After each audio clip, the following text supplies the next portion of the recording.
Igual Copiapó en esa época también debió ser como un Far West.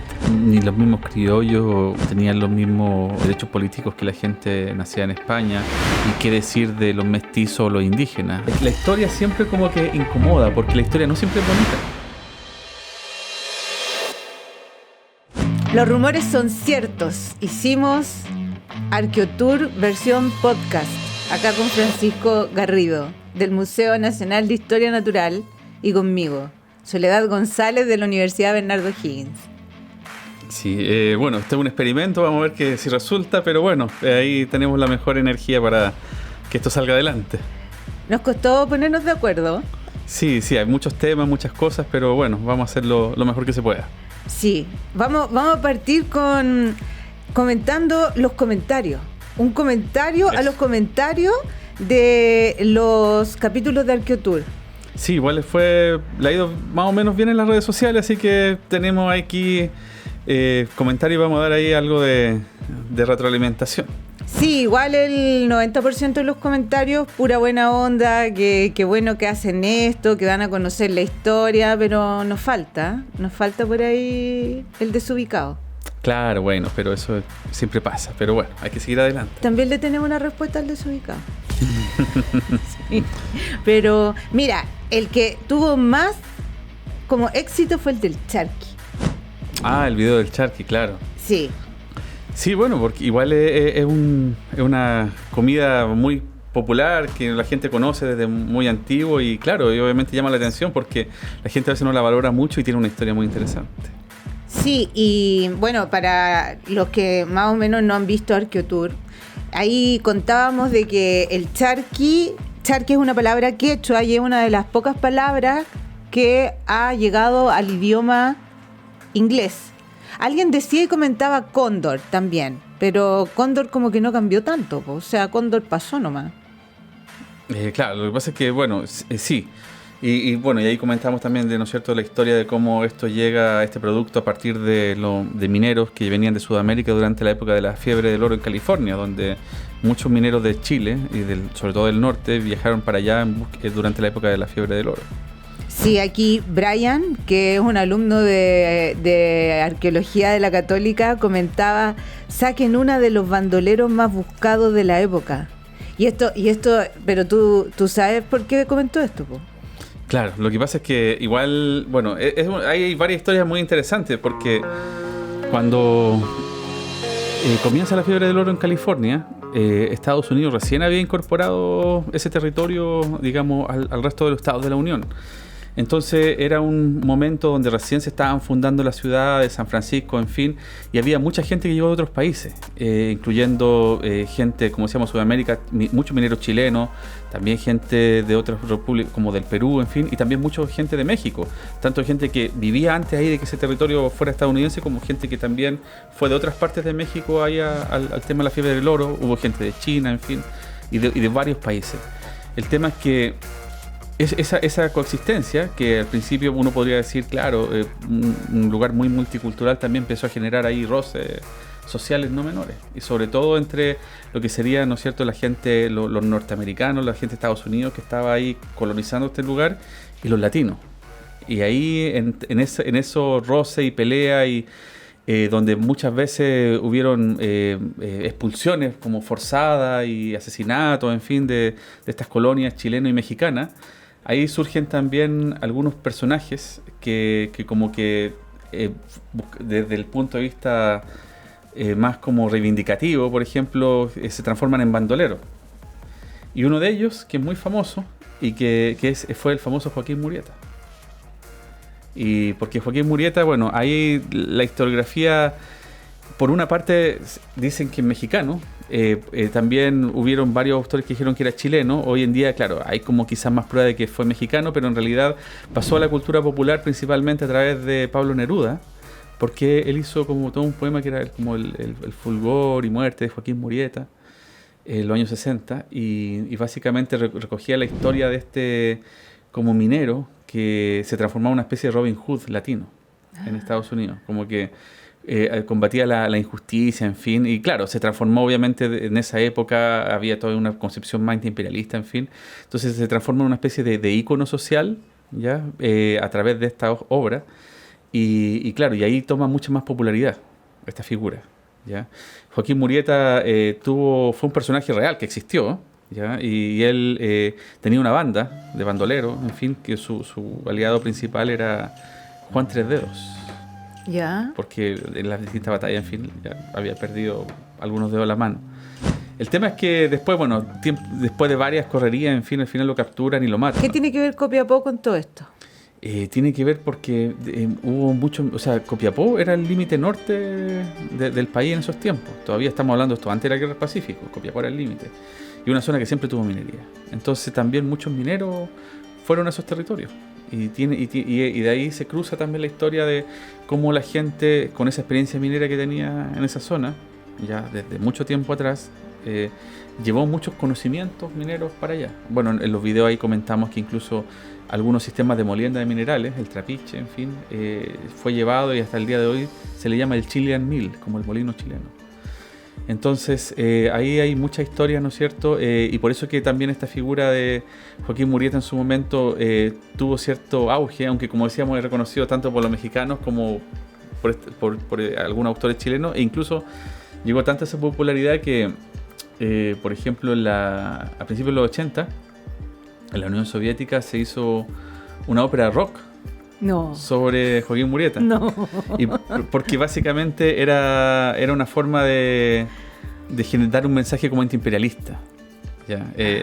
Y que había mucho de propaganda, obviamente, por medio, pero ahí se pone como esta historia, tomando un poco desde la obra de Pablo Neruda, como estos como mineros chilenos que llegaban allá y que básicamente vivían la injusticia y después se rebelaban, y era como una forma también que tenía que ver con el contexto de la época, la Guerra Fría, en fin, pero igual es un dato friki bien interesante a nivel cultural.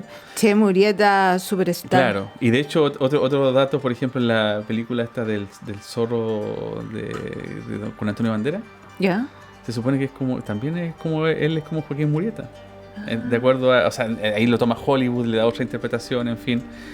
Pero eso, ahora no hay ninguna prueba de que Joaquín Murieta haya sido chileno en realidad, es más como el mito, en fin, pero que en realidad representa un poco esta gente, estos migrantes que estuvieron ahí y como decíamos, todas las situaciones que sufrieron por generar una mejor vida y la injusticia que recibieron. Igual Copiapó en esa época, como de los piques mineros, de estos campamentos que están ahí, que la gente se queda trabajando, que son muy espontáneos, que es una explotación a baja escala, también debió ser como un Far West.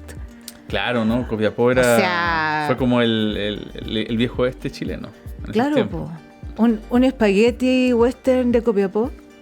Claro, una cosa así, pero ahí de hecho, bueno, hay muchos relatos de la época del siglo XIX donde hubieron, gente de muchas partes del mundo ahí explotando el tema minero, pero también muchos bandoleros, hubieron muchos enfrentamientos tanto a cuchillo entre los obreros, asaltantes con armas. Hay mucha historia de asalto a como por ejemplo convoyes con cargamentos de plata. Claro. Entonces igual es como, y en el desierto también ahí, entonces era como, igual era nuestra propia versión de las películas del viejo oeste. Oye, y eso nunca se ha explotado completamente, ¿eh? En el cine, así, en términos como de serie, Claro, lo que pasa es que después de la Guerra del Pacífico, como que todo el foco pasó al norte grande, a las nuevas provincias, y ahí como que ya después el tema del salitre como que opacó la memoria de todo esto, sobre todo estas minas de plata que fueron súper importantes en su época, dieron mucho que hablar, pero después como que todo esto fue desplazado a nivel de la cultura popular por el salitre. Claro, porque está Chañarcillo, está Tres Puntas, están todos esos minerales que además está asociado con la expansión del ferrocarril. Entonces, gente que además viene de otros países a hacer la mantención del ferrocarril, a instalar el ferrocarril. Entonces también, en el fondo, hay muchos actores de distintas nacionalidades aquí también, pues como en California. Claro, de hecho, bueno, en Copiapó habían, mineros tanto chilenos como también de otras partes. Vieron también mucha gente que llegó de Argentina en esos tiempos también a trabajar en minería, pero también hubieron muchos mineros ingleses, por ejemplo de Cornwall, que fueron atraídos para trabajar acá por la promesa de mejores sueldos, de generar una riqueza mayor. Entonces hubieron, claro, muchos mineros que venían de Inglaterra, como decíamos, también ingenieros para el tema del ferrocarril norteamericano, por ejemplo William Wheelwright, que era norteamericano. Él ya estaba en Chile desde antes por la navegación a vapor, pero también ahí fue un agente muy importante en lo que sería la modernización del tema del transporte a nivel con el ferrocarril. Y hubieron también gente de Alemania, de varios países de Europa, en fin, entonces de Italia también. Era, claro, un lugar bien multicultural, Copiapó, y que, claro, y atrajo mucho comercio, industria, en fin, pero muchos de esos capitales también al final se terminaron yendo, tanto al extranjero como también a otras partes de Chile. De hecho, donde se concentró la mayor parte de la riqueza en esa época fue en Valparaíso, más bien, y Valparaíso. Santiago, más que en Copiapó mismo, pero... Oye, ¿te acuerdas cuando hicimos esa investigación sobre Puquios? Uh-huh. ¿Y te acuerdas que en Puquios la persona que estaba encargada del ferrocarril, Puquios es un poblado que fue un poblado ferroviario en Copiapó que funcionó a comienzos del siglo XX? Y ahí uno de los que estaba era de Sudáfrica, ¿te acuerdas o no?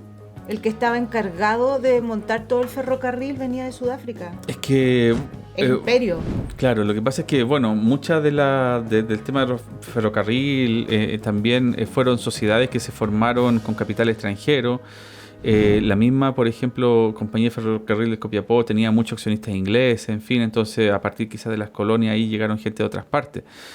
Sí, ahí el ferrocarril se expandió por toda la región y de modo súper rápido, mucho antes que en Santiago. Sí.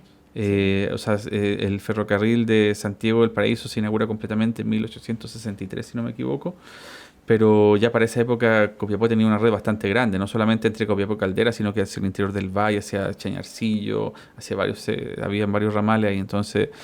y claro, eso también atrajo obviamente ingenieros de varias partes. Muchas de las cosas del ferrocarril de Copiapó aparecen en revistas de ingeniería internacionales de la época.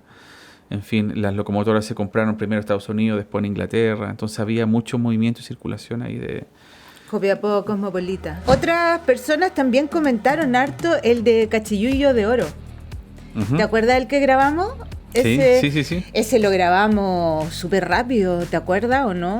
Que fue súper rápido. Un día así se estaba yendo el sol, era el último día que estábamos en terreno y faltaba Camila, que es una tesista, nuestra tesista del proyecto, de la Católica también, y faltaba como sacarle la cuña de lo que estaba haciendo ella con cerámica y loza histórica. Claro, vidrio y loza principalmente, claro. Claro, y se nos estaba yendo el sol. Ese día todo mal, nos habíamos perdido. Dimos bote calete rato por distintos caminos. Claro, que había otros sitios y algunas partes no tienen caminos tan expeditos, entonces... Se nos estaba yendo la luz y lo grabamos así, pero a contratiempo. Y quedó con una luz muy bonita, uh-huh. Porque quedó como con un filtro entre dorado y mate. ¿Ya? Y la gente ahí comentó sobre los hermanos Heuland. Ya. Que habían estado, parece, en Cachiyuyo de Oro. Sí. Bueno, el tema es que ese lugar en particular que tú nombras, Cachiyuyo de Oro, es una mina que fue muy importante en su época. De hecho, es interesante porque hoy en día en Chile hay muchos sitios que son patrimonio minero, en fin, pero muchos de ellos son del siglo XIX o posteriores, pero así como una mina que haya empezado en una época colonial y que se conserve más o menos bien, casi prácticamente no hay lugares tan... porque obviamente por el paso del tiempo, los cambios, transformaciones, en fin. Pero Cachiyuyo de Oro es un lugar que tiene una explotación desde el siglo XVIII, como desde 1743, una explotación moderna, porque igual hay antecedentes que hemos encontrado que incluso en el alrededor hay muchas explotaciones mineras prehispánicas, pero por lo menos de las que conocemos más a gran escala, es desde esa época. Y lo interesante es que como ya es una época donde hay más registro escrito, en fin, tenemos más datos, más información. Y esos datos van desde, por ejemplo, su descubrimiento, que fue hecho incluso por personas indígenas, ¿ya? Fue recorriendo el camino del Inca, en fin, ahí una persona, por ejemplo, quien lo descubre, que fue Juan Nahuel Paquilobo. Él venía del sur, era mapuche. Pero él básicamente llega a la zona buscando ahí oportunidades en temas de trabajo, minería. Se casa con una mujer indígena local, ¿ya? Y con su cuñado Manuel Ceriche descubren este lugar y ahí que era una mina de oro muy importante. Después de eso, como que genera un boom en esta explotación de oro, se generan muchas nuevas minas alrededor de la veta principal. Y eso hace que, de acuerdo obviamente al sistema legal de la época, se tenían que hacer ciertas visitas a las minas, ¿ya? Y esas visitas registraban el estado, las condiciones, y como eran concesiones que pagaban un impuesto a la corona, si alguien no la estaba explotando, en fin, como que se las quitaban porque la corona no quería perder el impuesto. Como esta mina generó tanto renombre e importancia, también fue visitada por otras personas que no necesariamente eran funcionarios administrativos, sino que también incluso algunos naturalistas. Y entre ellos están estos hermanos Hewland que tú mencionas. Pero estos son más nuevos, son posteriores. Son del siglo XVIII. ¿Son del siglo XVIII? Sí. Básicamente los hermanos Hewland, bueno, eran dos hermanos alemanes que ellos fueron como contratados por la corona, ya en la década de 1790, para hacer una gran expedición como de historia natural en Sudamérica, ¿ya? En esta expedición que se armó, y se supone que originalmente iban a venir con más personas, al final por distintas razones no pudieron venir. Ellos son los principales y viajan. Primero llegan como a la zona, ¿no es cierto?, de Argentina. Ahí recorren algunos lugares, colectan muestras minerales para el Real Gabinete de Ciencias Naturales de Madrid. Y después llegan a Chile, y cuando llegan a Copiapó, ahí como que se detienen más tiempo, como que les fascina la zona, porque ahí encuentran grandes riquezas minerales, porque había muchas minas en explotación. Entonces eso hace que la gente le empiece a dar muestras de minerales, a llevarlo a distintos lugares, en fin. Y uno de los lugares que visitan es Cachivillo de Oro. Y de ahí colectan también una serie de muestras, ¿ya? Oye, y ellos andaban con las piedras. Claro, pues ellos tenían que ir colectando y poniéndole los nombres de los lugares, qué mineral era, hacer el reconocimiento, esa era su especialidad, porque básicamente, claro, había un objetivo que era como científico, en fin, pero también obviamente la corona lo que le interesaba era saber qué riquezas tenemos. Era una forma también de descubrir el territorio y poder eventualmente controlar, administrar esa riqueza. Eso también es logística, porque imagínate, andan en barco y luego acá en carreta. Claro, o sea, con todos los medios posibles, con todo, entre barco, como dices caballo, mula, carreta, lo que haya disponible. Y con un baúl, y con varios baúles llenos de piedra. Claro, sale caro. Sale súper caro. Y ahora algunas las colectaron ellos mismos y otras de estas como, ¿no es cierto?, rocas de minerales fueron regaladas para ellos por otras personas, otros mineros de la región. De hecho, hay unos documentos por ejemplo, hay un minero que fue bien famoso ahí en Copiapó, que era francés, era Francisco Subercaseaux. ¿Ya? Y él le regaló un cajoncito de minerales para que se lo llevaran allá a Madrid, pero después de eso, pero no fue gratis, él quería ahí algo a cambio. Entonces después mandó unas cartas al Consejo de Indias para que le dieran algún grado militar, así como que un ascenso. Ahora al final no lo pescaron mucho porque le dijeron que ya, pero está bien, ¿no?, gracias por el regalo, pero en realidad no es que usted nos demuestre que tiene méritos militares como para que le demos un grado militar. Así, al final no, la cosa no funcionó mucho, pero nos demuestra que por lo menos varios individuos particulares también quisieron colaborar, y tanto a veces por un tema altruista, pero también a veces con sus propios intereses individuales. Oye, contar un poco que el Consejo de Indias es como el organismo encargado de todo lo que tiene que ver con América en el siglo XVIII, también durante la colonia, y que ve todos estos asuntos, y en realidad América es bastante grande, entonces que te contesten del Consejo de India y te pesquen es un hecho que puede pasar, pero que puede no pasar, que de hecho la mayoría de las veces no pasaba. Y se puede demorar años la respuesta. O sea, claro, te pudiste morir y no te contestaron nunca, que de hecho era lo que pasaba, es que ellos recibían muchas peticiones, recibían muchas cartas, imagínate, de toda la gente pidiendo cosas, mercedes, reconocimientos, que yo mandé este regalo, porque eso de que yo te di un regalo y denme algo a cambio es el clásico de todo lo que le piden al Consejo de India. Entonces, imagínate, pues jamás. Claro. Pero bueno, ¿y estas piedras existen todavía o no? La de los hermanos Sí, Heuland. de hecho están en el Museo como de Historia Natural de Madrid y aparecen, si uno consulta en línea, todavía muchas de estas muestras minerales están ahí. Igual es un tema interesante que quizá algún día en el futuro sería interesante ver porque vamos a verla. Porque hoy en día la mayor parte de los yacimientos mineros están muy explotados, entonces ya no están las rocas de minerales que tenían, por decirlo de alguna forma, mayor concentración de cobre u otros minerales, porque ya eso se explotó. Entonces ahí tenemos como muestras prístinas de una época antes de explotaciones a escala más industrial. Así que igual es interesante a nivel tanto desde la historia, ¿no es cierto?, que nos interesa por la minería, como desde lo geológico, conocer esas muestras. Próximo paper. Claro. El próximo paper, la próxima investigación la hacemos de esa. Oye, y también estamos investigando esto de Nahuel Paquilobo, la conexión mapuche en Copiapó. Sí, de hecho es interesante porque en los archivos, por ejemplo, en el Archivo Nacional, porque cuando fuimos a buscar documentos, en fin, logramos incluso encontrar el testamento de él. Sí, po.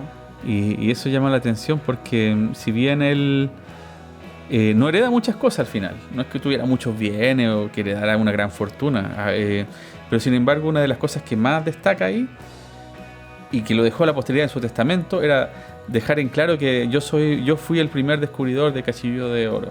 Y claro, al final es una cosa que quizá uno puede decir ¿para qué lo hace? Pero en realidad igual quizás también tiene que ver con eso de darse a conocer, de generar un testimonio, algo que incluso sin querer en el presente ahora, ¿no es cierto?, varios siglos después, nos ayuda mucho y como que y lo pone en la historia. Eso es un tema muy interesante, como que su descubrimiento no fuera borrado, no fuera perdido y que quedara a la posteridad. El trascender. Sí. Claro. Y sobre todo pensando también en la vulnerabilidad, la situación de desventaja que tenían como, no sé, personas indígenas libres que estaban en una época donde igual, o sea, si hoy en día hay tema de discriminación, en esa época era mucho peor, o sea, y había un sistema... Imagínate a él frente a Subercaseaux. Claro. O sea, ¿qué ventaja competitiva podría tener él frente al señor Subercaseaux, que regaló piedra y pidió que le subieran el rango en el Consejo de India? No, el sistema de castas coloniales era bien... estático, complejo y obviamente, pero sin embargo nos muestra esa agencia de personas que igual, a pesar de las asimetrías de poder, en fin, lucharon por tener una mejor posición y lograron en este caso, por ejemplo, inscribir una mina con su cuñado, que era un indígena ahí de Copiapó. Y es gente pobre, gente muy pobre. Por ejemplo, en los testamentos de esa época, los indígenas o los mineros, ¿qué tienen? Un colchón. Esas son sus propiedades, o sea, esas son las cosas que heredan. Colchones, son cositas que en el fondo ahora a nosotros nos parecen súper como mínimas. Sí, a veces ropa remendada o, por ejemplo, no sé, un carrito de cobre, cosas que, claro, alguna gente tenía más recursos y podía tener, no sé, por ejemplo, cultivo, viñedo, tierras, una casa grande, pero en muchos casos eran cosas más pequeñas, un par de animales, unos cuadritos de un santo. Claro. Cosas como más... doméstica. Y también, y a veces, muchas veces lo que la gente... heredad eran las deudas. ¿Y las deudas todavía se heredan? Claro, en esa época es común, la gente decía ya le debo a tal persona tal cosa, en fin, que páguese de mis bienes, o al revés, esta persona me debe y que ojalá después le paguen, no sé, a los herederos, en fin. Pero también es interesante en esos testamentos ahí que uno de los que más ganaban eran los curas, la iglesia. Porque gran parte también de los bienes los ponían para que les cantaran misas, o sea, les dejaran misas cantadas para el alma. Sí, o sea, en el fondo, pensando en que hay una vida después de la vida. Claro. Y que ojalá no te vaya al infierno y que recen por ti. Bueno, todas esas misas se cobran. Todavía se cobran también. Así es. Igual que sí, oye, yo me enteré que las deudas se heredaban hace 2 semanas. ¿Sí? Sí, pregunté en el banco.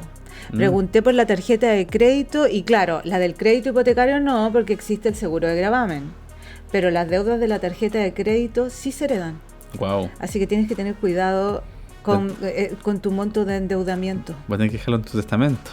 No, yo no lo dejaría en el testamento, chao. O sea, sí. De hecho, yo antes de eso decía, quiero morir muy endeudada, porque pensaba que si yo me moría, las deudas se morían conmigo. Pero no, estaba en un gran error.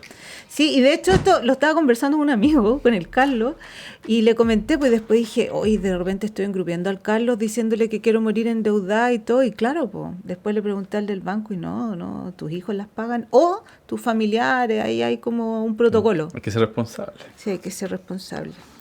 Ya, ¿por qué te interesó tanto estudiar Copiapó y la minería? Bueno, en mi caso en particular, bueno, me gustó desde pequeño. Yo igual me crié en Copiapó, yo no nací en Copiapó, pero desde chico viví ahí muchos años. Y siempre me gustó el desierto, la historia, y sobre todo porque muchas veces Copiapó es una zona que la minería es preponderante, pero siempre la minería, sobre todo en el presente, en su gran escala, extractivismo, en fin, tiene una carga como más o menos negativa. Y cuando uno quiere investigar más la historia del pasado, tampoco hay mucho escrito. Entonces, igual estudiar esto también es una forma de escribir esa historia que no estaba contada. Y por eso siempre me gustó eso. Y siempre me atrajo y por eso he seguido yendo. Pero, claro, nace de un interés personal. Pero igual la idea es darle, obviamente, un contexto más académico, en fin. Sí, pero, o sea, siempre lo que uno investiga parte de un interés personal, po. Claro. Sí, porque uno tiene que pasarlo bien haciendo lo que le gusta en su trabajo, si no, no tendría sentido, po. Y bueno, lo otro que la gente preguntó harto, y habían hartos comentarios, es por ejemplo, mira, Valentina Aristía, que decía, ¿y dónde se publica todo esto? Me encanta leer. Y ella decía que bueno, que a veces ella sentía que la historia quedaba como muy en un círculo de historiadores que costaba mucho que bajara y la verdad es que yo estoy de acuerdo con ella, 100%. Siento que, por ejemplo, aquí a nosotros los astrónomos y las astrónomas nos llevan la ventaja.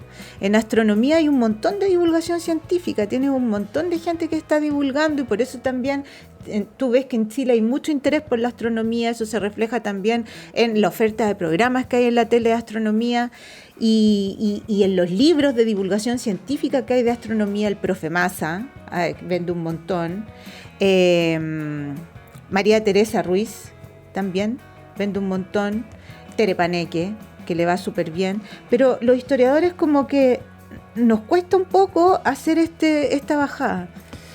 Sí. ¿Por qué crees tú? Yo creo que hay varios factores. Por una parte, claro, a veces, por ejemplo, el tema de como dices tú, la astronomía, es súper bueno que por lo menos esa área tenga más presencia, que Chile tiene un gran potencial, en fin. Pero sin embargo, yo creo que quizás entra más porque igual la astronomía es menos política, es más digerible. La historia siempre como que incomoda, porque la historia no siempre es bonita. Y eso, tanto hablando de... la astronomía tampoco. Sí, pero me refiero a nivel de lo social, a nivel de las cosas que han sucedido. Y tanto los tiempos prehispánicos, donde ahí la arqueología tiene más que decir, como en tiempos más recientes de la colonia en adelante, han habido muchas cosas, muchos eventos, en fin, que a veces no siempre son lo que, por ejemplo, quizás la visión dominante hoy en día de cómo queremos que nuestra sociedad sea o de grupos de poder, es como lo que quieren ver.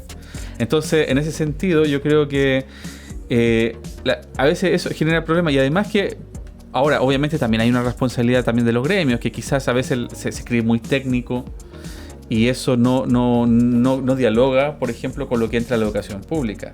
O sea, diste en un tema súper importante. Mira, sucede que a mí mira, ¿desde dónde estoy hablando yo? Ya, yo hice clase en colegio. Uh-huh.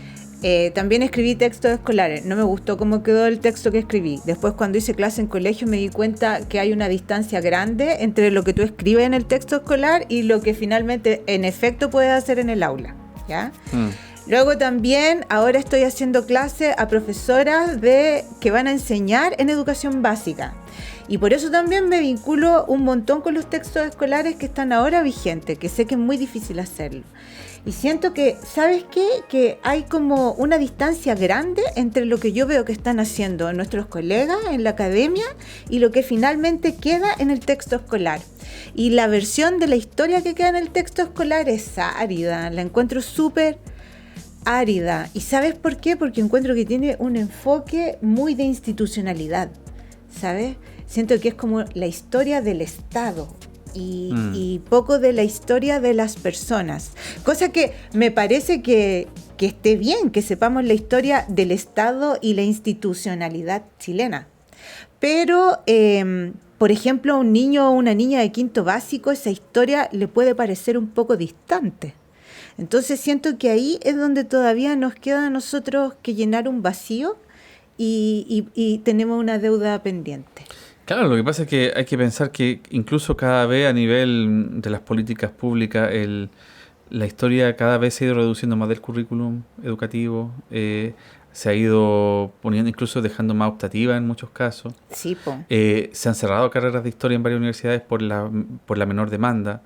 Y eso, y ahí estamos hablando, como dices tú, de la historia del Estado, y de ahí la historia prehispánica, eso sí que es invisible prácticamente. O sea, ustedes no existen. O sea, todo lo que es desde la arqueología es muy poco presente, y siendo que, claro, hay que pensar que, claro, la historia del Estado es como la última parte, pero ahí tenemos más de 10.000 años hacia atrás, que prácticamente no llega, la gente no los conoce. Entonces, muchas veces hoy en día se cuestiona, ¿y para qué sirve la arqueología? ¿Por qué hay que excavar? Sí. La famosa permisología, ¿por qué la arqueología tiene que estar presente en todos los proyectos? Pero porque ese conocimiento a veces llega muy poco.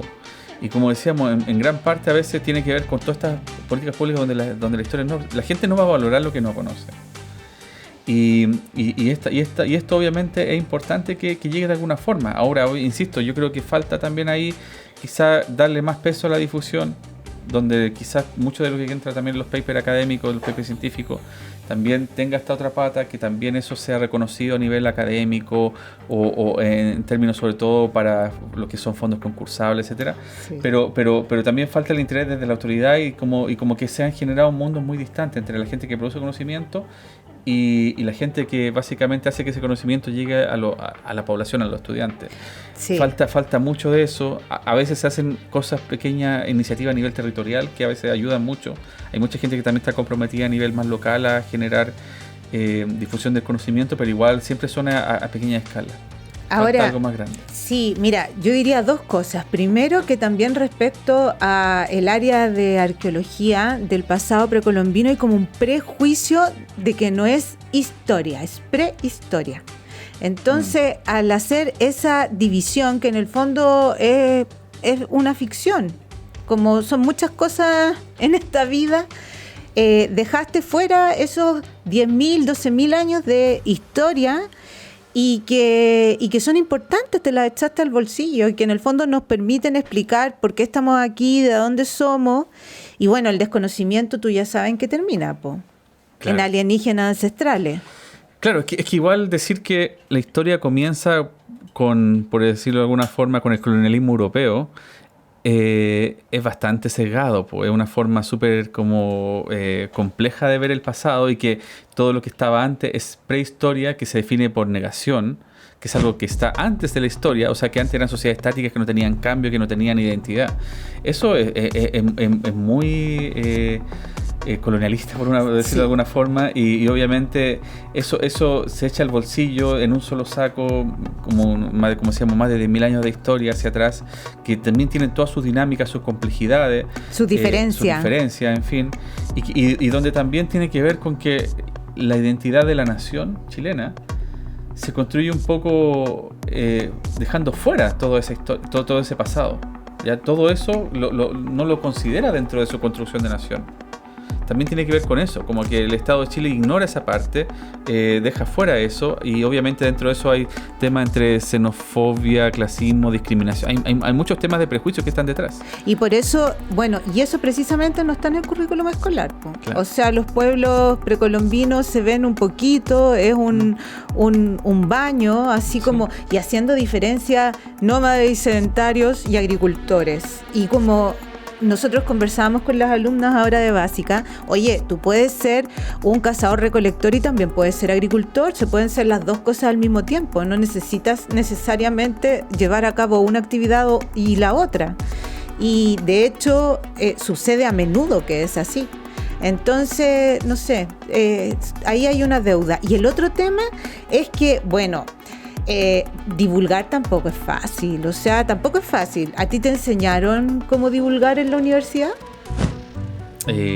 Claro, no es algo que uno aprenda a nivel académico, es difícil, no es fácil. No es fácil porque igual da plancha, o sea, nosotros por ejemplo ahora estamos aquí en este estudio maravilloso, que con estas cámaras, estos micrófonos, igual uno se siente extraño. Sí, no, por supuesto, es un salto no menor. Uno lo hace porque a uno le gusta, porque uno tiene la intención, uno cree que es importante eso, pero también, claro, ahora tampoco uno puede pedir que todo el mundo aprenda desde cero, pero quizás también faltan más como a lo mejor agentes intermedios entre sí, que puedan a lo mejor tomar esos contenidos y expresarlos de una forma más amplia para la comunidad. Quizás, claro, obviamente el camino de hacerlo uno mismo es más largo, pero a lo mejor sería bueno tener, ¿no es cierto?, gente que ayude.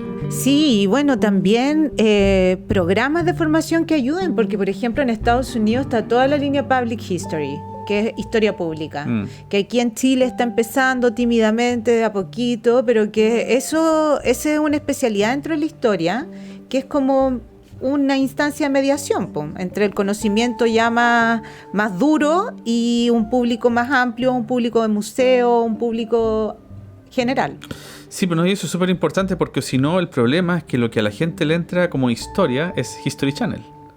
Alienígena ancestral. Alienígena o que todos los descubrimientos, o sea, todo, más que descubrimientos, todos los, por ejemplo, arquitectura, no sé, por ejemplo, temas como que hizo la gente aquí en términos de monumentalidad en distintas partes de América, le hicieron gente de otras partes, porque siempre están esos prejuicios donde se asume de que muchas veces las poblaciones propias del continente no tenían esa capacidad y hay que explicarlo por fuera, sean alienígenas, sean tribus de otras partes del viejo mundo que llegaron, o los vikingos, los fenicios, o quien sea, pero a veces eso de siempre buscar esos orígenes extranjeros para cosas que se hicieron acá, tiene que ver con eso, de reproducir esos prejuicios, y además es súper sensacionalista, porque también juega con esta idea de las teorías de conspiración, de que nos están ocultando una verdad, y esta es como el conocimiento oculto, en fin, pero en realidad muchas veces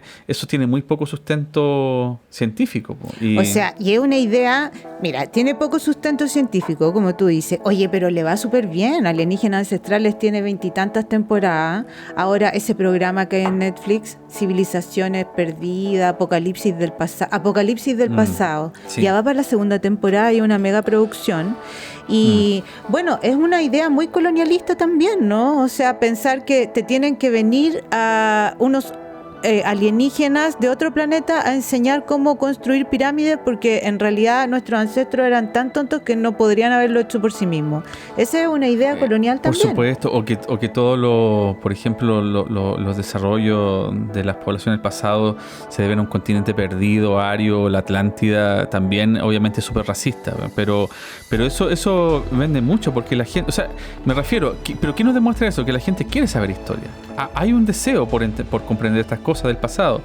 El tema es que obviamente esta es una versión fácil que no tiene ningún sustento científico, que es muy sensacionalista, que está hecho solo para vender y que la gente obviamente la consume porque tampoco tiene otra alternativa, tampoco tiene como la versión B, porque no les llega tampoco. Entonces igual es triste porque uno puede decir, ya, no vean eso, pero vean qué.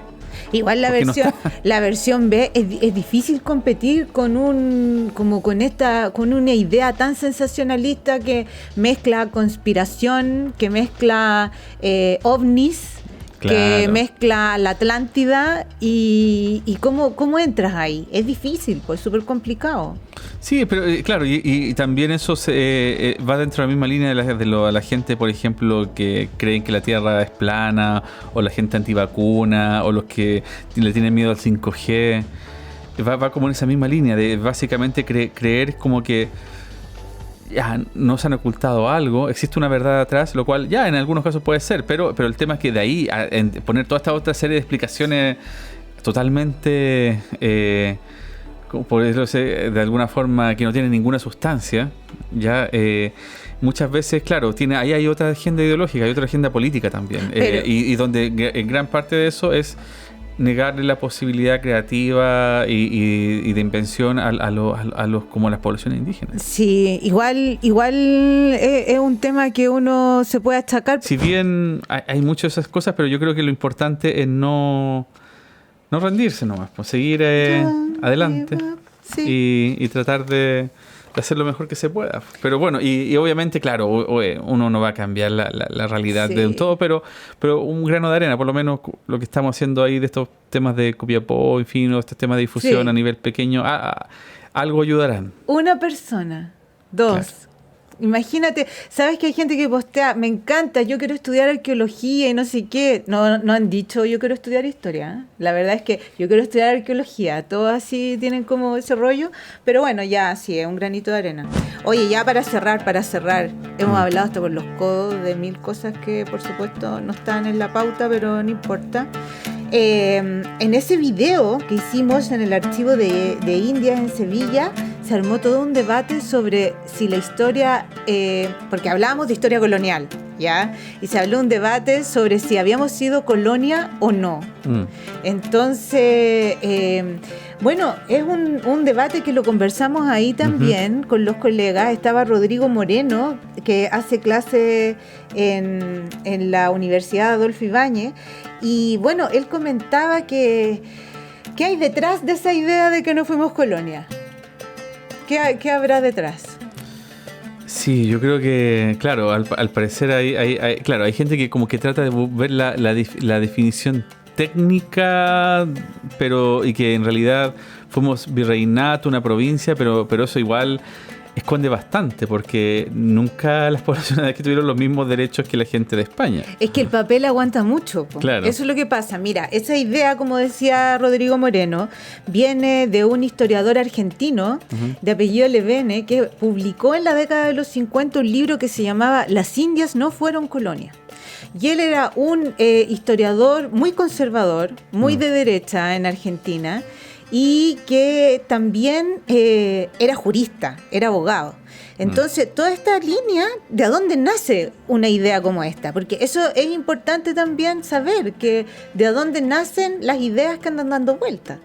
Y esta idea nace precisamente desde la historia del derecho, comparando fueros, comparando leyes, y en el libro básicamente lo que dice Levene es que los súbditos de aquí de las Indias teníamos los mismos derechos que los súbditos de Castilla. Y la verdad es que, claro, si tú lo lees así en el papel y lo ves en términos de fueros virreinales, cómo funcionaba la monarquía, puede ser, pero en la práctica no era así. O sea, a los súbditos de Castilla no los encomendaban. La encomienda, que es esa típica pregunta que sale como en los libros de historia, la encomienda, que es una institución que trajeron los españoles, en la cual a ti se suponía que te daban protección y te evangelizaban, y a cambio, o sea, es una ficción también. Y eso es una institución muy medieval que en España ya no se ocupaba, sin embargo aquí en el siglo XVI lo ocuparon. Y bueno, tampoco a los súbditos de Castilla los evangelizaron, po. No existían tribunales de extirpación de idolatrías, que eran donde si tú creías en otros dioses o te pillaban adorando otros dioses, tenías que